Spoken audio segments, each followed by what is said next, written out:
Hi, everybody. How you doing? Been a while. It's been a difficult time. I wanted to at least share with viewers what's going on here and why I've been away from the microphone. And it's not because of a lack of love in doing this, because I do enjoy doing this. Um, the first thing is that my wife's cat of 18 years passed away. uh, we were on borrowed time with Tiger, and at 18 plus years of age, he had developed some kidney problems, and we kept him going for as long as we could keep him going. But and I'm blanking on the date, but it was not this past Sunday, but the Sunday before, we had to put him down, which has been a very difficult thing for Rocks and for myself. And we take this stuff real seriously. Our pets are family members. It's been a very stressful period as a result. And at the same time that this was going on, as if you watched the podcast, you know that I was suffering from what was first looked like allergies and then was like a virus and then turned into a bacterial infection. And now I've got some dental issues that I'm fighting. And boy, when it rains, it pours. We're not sure what the situation is from a dental perspective, but we're going to find out. We went in initially, and there may be a root canal in there that is going bad, or it might be just a general stress oriented thing. I'm a notorious tooth grinder, and this area in here and up in through my cheek, very, very sore, makes eating very difficult, which is great for my weight, but not great for my attitude.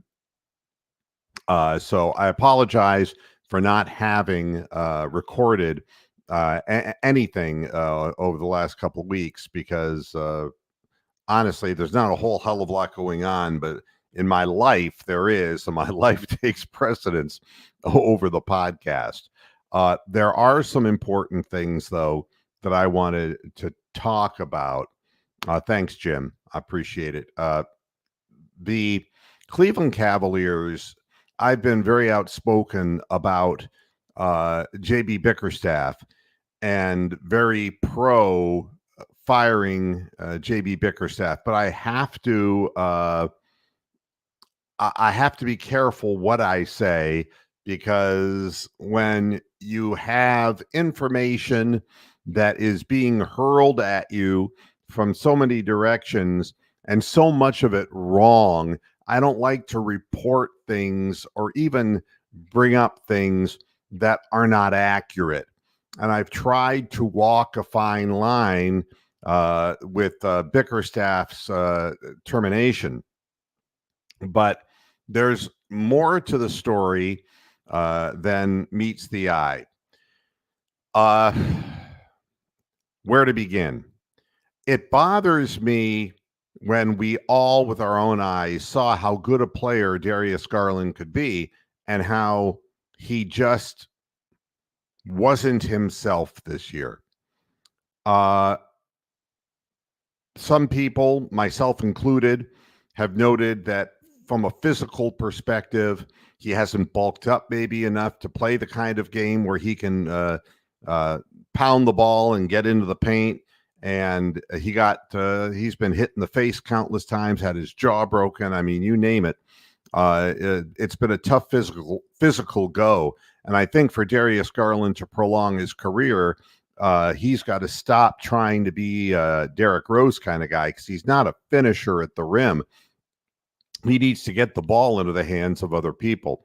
So I've been critical of Darius Garland's play, but some of it really seemed kind of odd. His detachment, his lack of confidence, and a lot of people just saying we need to trade him. And I've been kind of mum on the subject because trying to get Donovan Mitchell signed to an extension is job one. But I wanted to say that I don't want to trade Darius Garland, predicated upon knowledge I now have. And I'll share a little bit of that knowledge with you. If you were playing for a head coach who, in the last couple of months of the season, never spoke to you, how well would you play and how involved would you be? JB Bickerstaff has a problem, and it's going to be a problem that follows him from job to job, place to place. And he is hung up on himself. He is a kind of person who it's my way or the highway. And he also has these bizarre feelings about certain players who he takes likings to or dislikings to.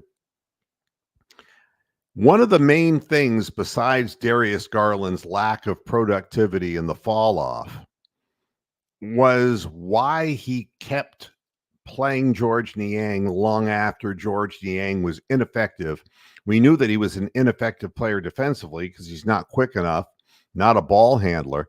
Why he was willing to put up with that, why he was willing to put up with incredibly low shooting percentages by his alleged sixth man of the year, which, to tell you the truth, a player who's never had a history of shooting well from the field and had a record low three-point connectivity, Caris LeVert was not the answer for the Cleveland Cavaliers, but it didn't seem to matter. He kept playing him. Why he would not, these were all things that were bothering me. Why he wouldn't play CPJ as a backup point guard and insist on Caris LeVert being a backup point guard when he's not a solid ball handler and he's a score first mentality guy off the bench. He's not an assist guy, first and foremost. Why he would choose that particular player for that role and stick with it no matter whether it worked or it didn't. So I start looking at all this, and then I hear that story, and now the Marcus Morris story, which Marcus Morris was a guy who, when he played admirably, and yet we kept getting Tristan Thompson and even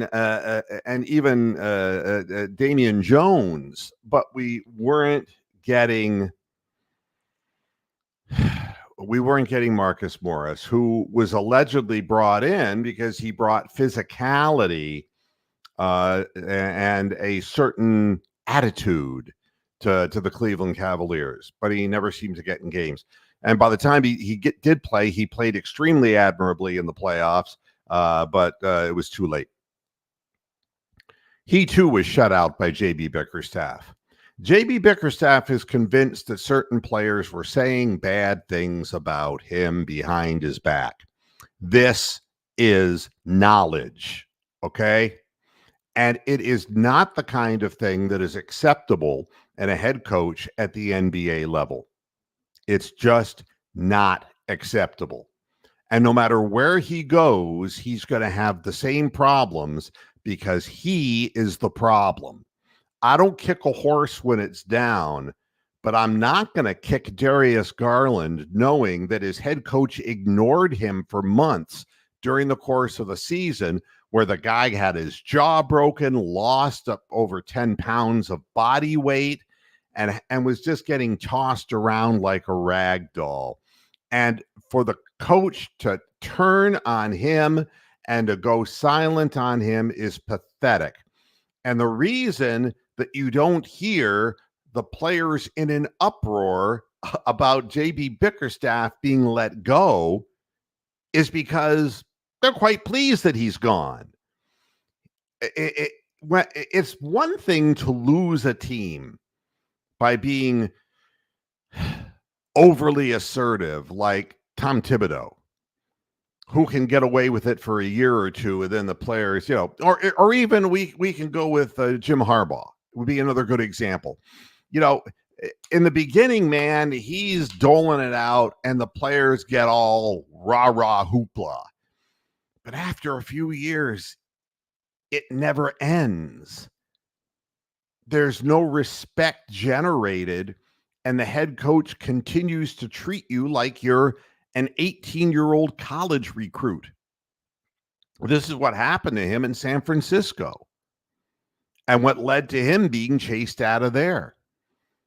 And of course, his incessant cheating at the University of Michigan didn't help. But he is the ultimate Band-Aid quick fix, but long-term poison. JB Bickerstaff's the same kind of guy, his own worst enemy. And I don't care, 48 win season, 52 win season. He's going to find it hard to get a job in the NBA because players, we look at this draft and everyone's saying, God, we're not going to get anything in the draft. And we probably aren't going to get much. There are so few impact players to begin with in an NBA draft. Many are called, few are chosen. If people are actually seriously saying that Bronny James will be chosen in the second round just to be part of a LeBron sweepstakes, that'll tell you how little help there is, with the exception of a few players from the draft. So the Cavaliers aren't going to get better in the draft, and you can't afford to get rid of your starting point guard who has been mistreated. Now, all of the things that are being said, Darius Garland is going to ask for a trade. His agent's going to ask for a trade if Donovan Mitchell resigns. Yet it seemed odd to me that was a situation that was being exploited in the press when all visual representations would show that those two men got along fine and that Donovan Mitchell was there trying to coach up Darius Garland. Well, the reason was because the head coach wasn't doing it. The reason he was flying off the bench and putting his arm around him and talking to him on the bench. Maybe Garland didn't appreciate that. I don't know. But don't paint Donovan Mitchell as a bad guy or Darius Garland in a bad situation when we know what was going on. As far as the Cavaliers head coaching situation, Borrego is the main target. And I think this is now what the press is saying. What the press isn't saying is he's being vetted. Okay. That I can tell you. And I don't want to get into any more than that. But the bottom line is, who is Borrego and is he a good coach? Here's what I'll tell you. From all information that I have gleaned, he's a better X and O's coach than JB Bickerstaff. However, as far as the locker room is concerned, just do some digging regarding the Pels. Now, I'm not going to tell you that the Pelicans are a classically great organization because they're not. But there's two things coaches have to have. One is they have to have an idea that works, a strategy, a system. That's first. The second thing is he has to have the ability to get players to buy into that system. And many people are pointing to the end of the Pelicans' run this year as being an indication that Borrego may have lost some of the people in that locker room. And you can take that for what it's worth, but he is being vetted by the Cleveland Cavaliers. And I would bet, small money that he will become the next head coach. But at the same time, Kenny, Atkinson's, being mentioned in the same breath. Do not be surprised if by bringing Borrego on as head coach, it will be another David Blatt scenario where Ty Lue was brought in as an associate head coach, not as a cheesy assistant. And when Blatt was dismissed and Lue in our championship year took over, that that it was Lou who had the ear of the players. David Blatt lost the players because he was an egomaniacal womanizer. And I'm just telling you the truth, folks. David Blatt, and the reason he never coached again in the NBA, and he never will, is for that reason. Just a guy who was so full of himself, he couldn't give to others. And that's a problem. I equate these types of coaches with Eric Wedge, the former manager of the Cleveland Indians, who was with the Indians until 2009, and certainly had some good years with the Indians, but the kind of guy who he would always feed veterans into his system. If you remember, during the better playoff years and all of the things that were going on after, you had the beginning of the 95 Cleveland Indians and the rebirth really of the franchise. He was a my way or the highway kind of guy. And if you take a look at what became of him, he went to Seattle, lasted a couple of years and got shit canned there. 1 year with the Toronto Blue Jays in a front office capacity that was 1 year. People couldn't stand dealing with him. Then he went to Wichita State to coach the Shockers in baseball, and he was let go after a couple of years there. I mean, that's like a line straight down. I mean, Eric Wedge went from being a major league manager to being fired by the Wichita State Shockers. That shouldn't be a shocker to anybody. And when I see coaches who are like this, it doesn't surprise me that fate awaits them. And JB Bickerstaff, I mean, if he were a stock, you should have sold him a couple months ago and gotten him while he was high, okay? Because it's going straight down into the toilet. I have nothing against JB Bickerstaff personally. I mean, I've never met the man, and I don't want to get into personalities. I don't know. I mean, maybe a great guy to have lunch with. I'm not going to say he's a bad human being. That would be, I would say that about Newt Gingrich. Okay. He's a lousy human being. Anybody who takes a legal pad to his wife's bedside when she's had a cancerous tumor removed to go over terms of divorce, I'd say that person is a bad person. And, and I can point out lots of people who I think are just bad people. But I'm not going to say that about Bickerstaff. He's just got a fatal flaw.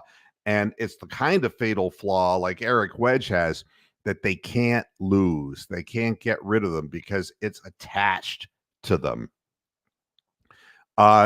Kenny Atkinson is probably going to get a look at a Tyronn Lue type position with the Cavaliers. If I were to guess, this I don't know, but a person who has former head coach, and by the way, I don't want Kenny Atkinson. I'm not advocating him, nor am I advocating Borrego. I'm not really knowledgeable enough, nor do I have a horse in the race. I want the Cavaliers to win. I want them to be as good as possible.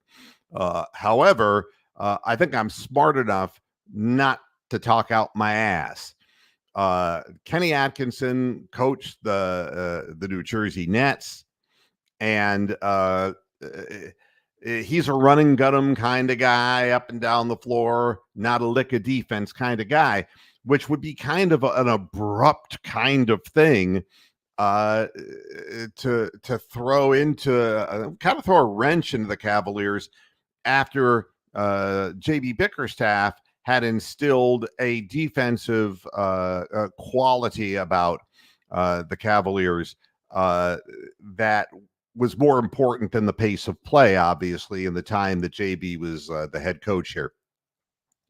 I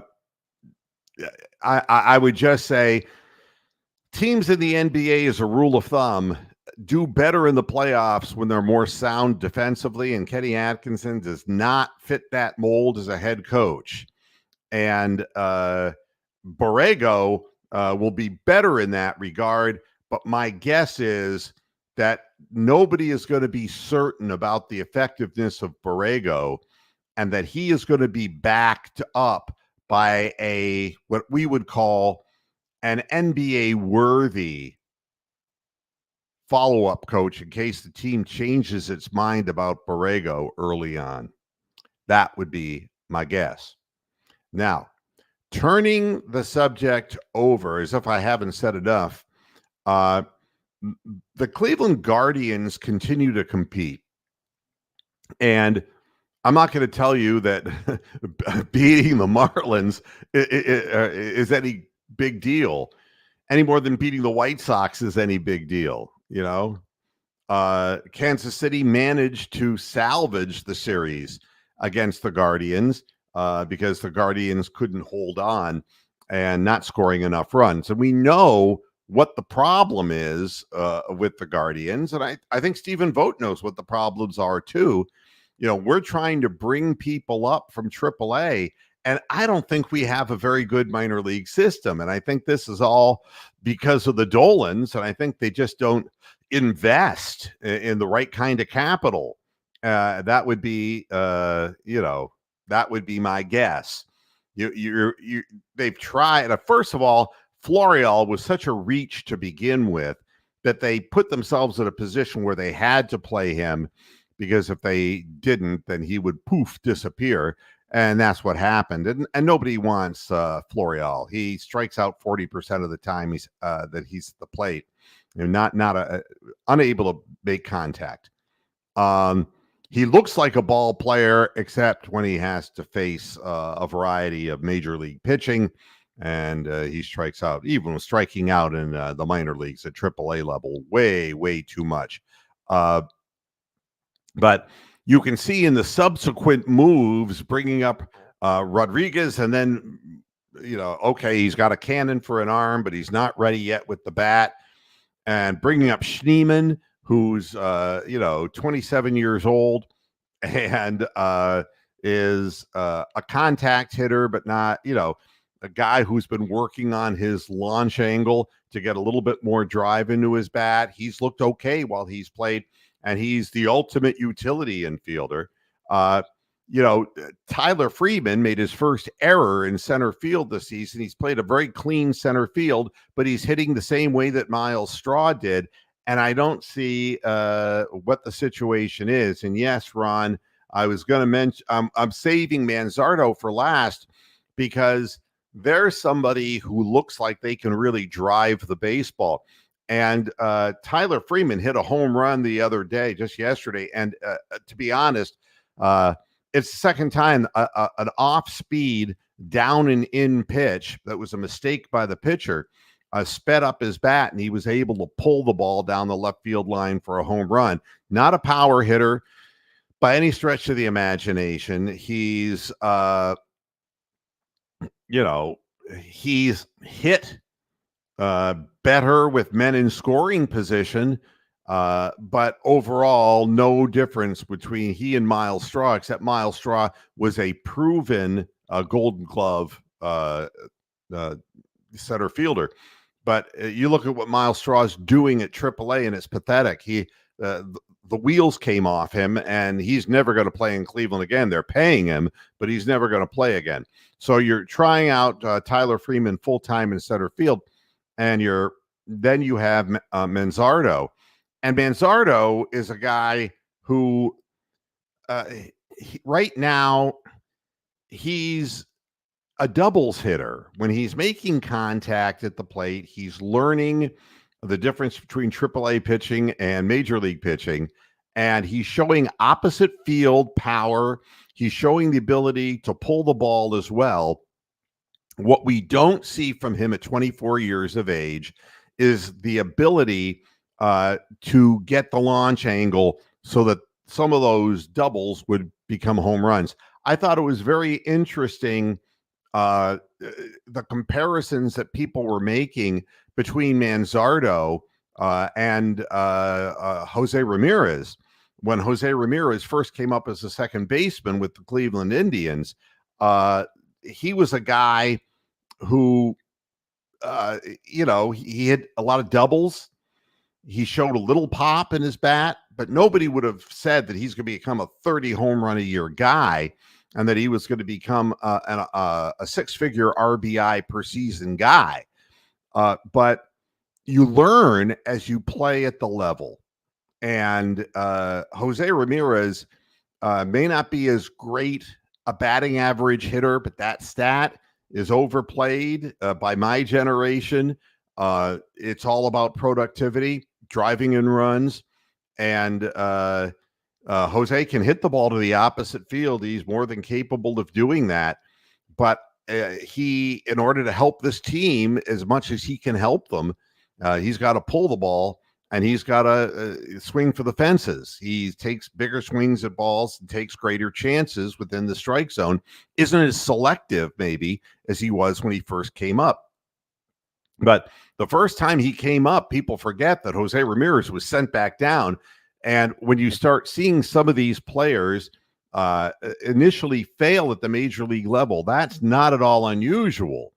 And for Ramirez, it took a second time for him to stick and then to start growing physically, maturing into his body and developing through work ethic the swing that would provide power. I think Manzardo is a doubles machine, Amsterdam, today, in the same way that Jim Thome was when Jim Thome first came up, out of Akron to come to Cleveland.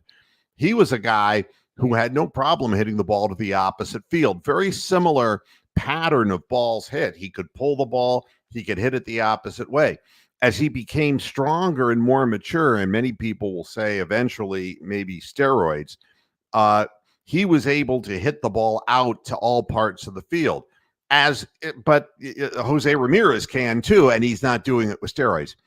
So there's that. Then there's a guy like Josh Naylor, who got off to an abnormally good start as far as batting average, but he's a guy who's contributed 16 home runs to the cause this year, driven in runs, and even though recently has not been doing as well, pitchers are pitching him away, and he seems to be waving at a lot of pitches out of the strike zone away from him. So the sweeper seems to be very effective against him. But again, these players are being asked to hit for power, and that means doubles and home runs. And then we have the Stephen Kwans, who will always be a table setter because he gets on base with a great eye, and he's a 300-plus hitter, has been, will be. And we're seeing Jimenez getting, 260, 270, and if he became a little bit more disciplined at the plate, he'd be a guy who could probably hit you 10 to 12 home runs in a season, but it could be a 280 hitter. I see him as a slightly more powerful Omar Vizquel. Great fielder, great hands. I think that the outfield, again, lacks pop as far as the bat's concerned.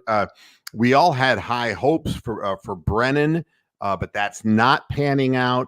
He started out coming up to the big leagues as a guy who was a bat-on-ball guy like Stephen Kwan and hit 300 in every minor league team that he played with. But it seems to have gone south for him. And I really don't know what the situation is, whether they're pitching him differently. But he is a underarmed outfielder. They're putting him in now, late inning replacement in right field, but he doesn't have a good arm.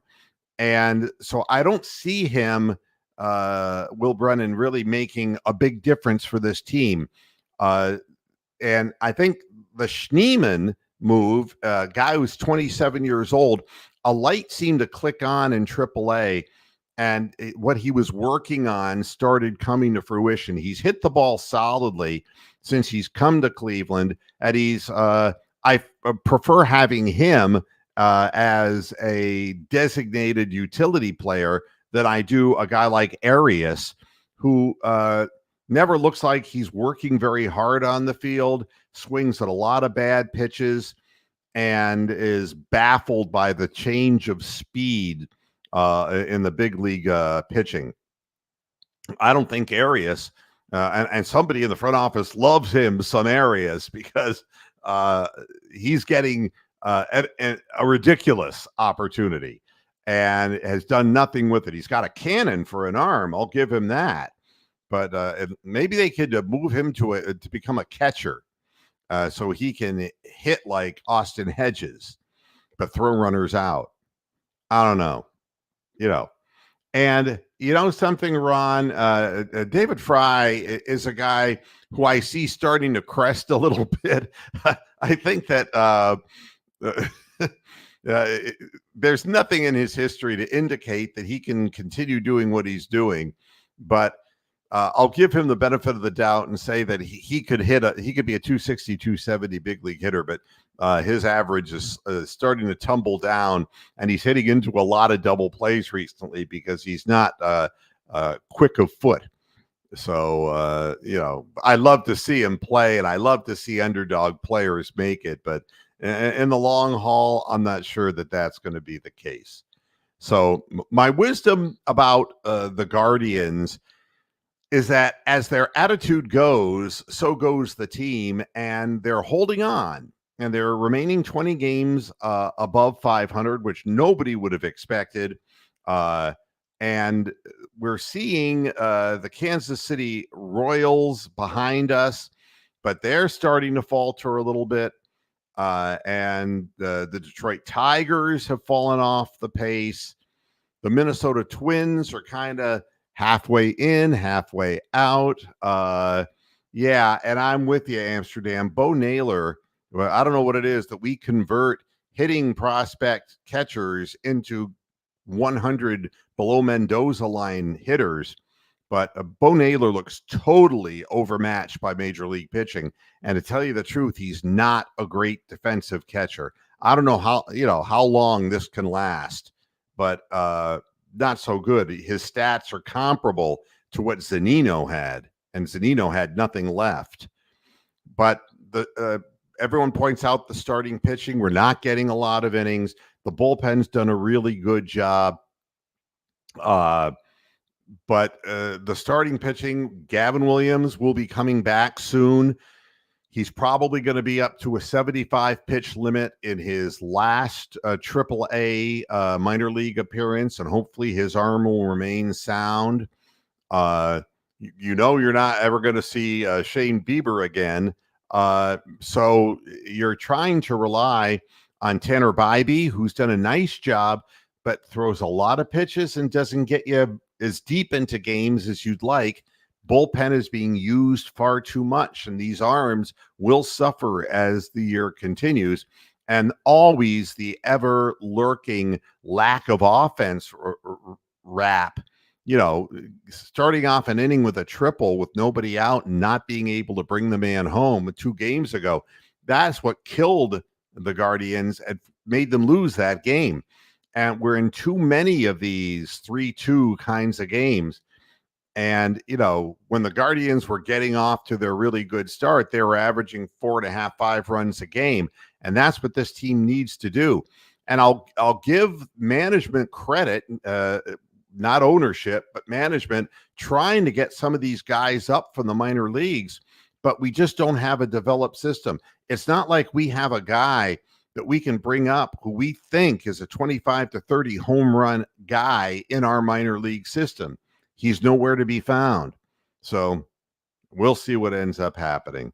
And I think a lot of people believe that Dr. Sticks is held together by Elmer's glue, and there may be truth to that.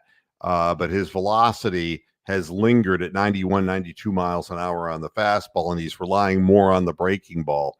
And nothing would surprise me with the starting pitching. The start we've gotten off to, it's amazing that the Guardians have maintained their spirit and are doing as well as they're doing, and doing it in circumstances where they're actually winning on the road. That's impressive. So I hope you all got something out of this program. I'm going to get the hell out of here because I got to tend to my health and well being. I hope everybody there is having themselves a good time. I'm having, if it weren't for these last 2 weeks, I'd be having a wonderful time here in Northeast Ohio. Cold as hell up here today. Comparatively, we're only 57 degrees for a high here, and it's going to go down all the way down like into like 42 degrees tonight. But then it's going to warm back up into the 70s and 80s by the end of the week. So, getting my walks in, doing what I'm supposed to do. And hopefully, whatever is going on inside my mouth, as far as my teeth are concerned, has more to do with stress and tooth grinding than it does to procedures. But we'll see. I have an appointment on Friday, so you might not be hearing back from me on Friday, depending on what happens. Thanks, everybody, for tuning in. And just know that I love doing this program and I don't like missing out on these podcasts. And this will be up archived so that everybody can watch and hear what little wisdom I have. Take care, and I'll see you later. Until then, hasta la vista, Pastor Heads. Good night.